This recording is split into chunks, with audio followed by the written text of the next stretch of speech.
Two US Congressmen are seeking a full review of bilateral ties with South Africa. Republican John James and Democrat Jared Moskowitz introduced the bipartisan bill just last week. It claims that, contrary to its declared non-alignment, the government has been siding with malign actors.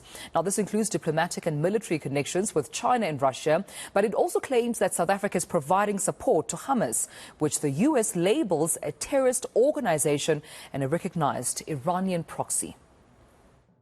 Yes, that's a very good point, because I think I think South Africa has very much undermined the United States, because it's in this, let's call it an axis of genocide with Britain and Germany and Canada and the Netherlands. And so they are going, even starting next Monday, to the World Court. The U.S., for technical reasons not included, but Nicaragua has actually said you've got to stop the facilitation of Israel's genocide.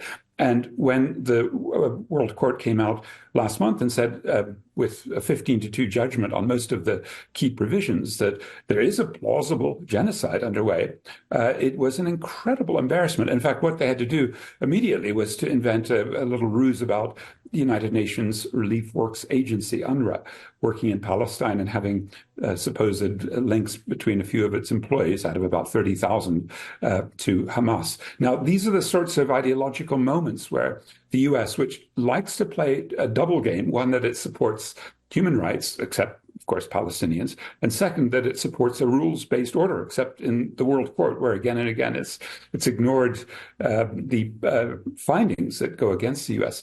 And so, yes, I'd say there is quite a strong case that South Africa is undermining the national security interests of the U.S. And I think more power to Durko to do so, because in certainly this instance and many others, of course, the U.S. interests don't coincide with the rest of the people and the ecologies of the world.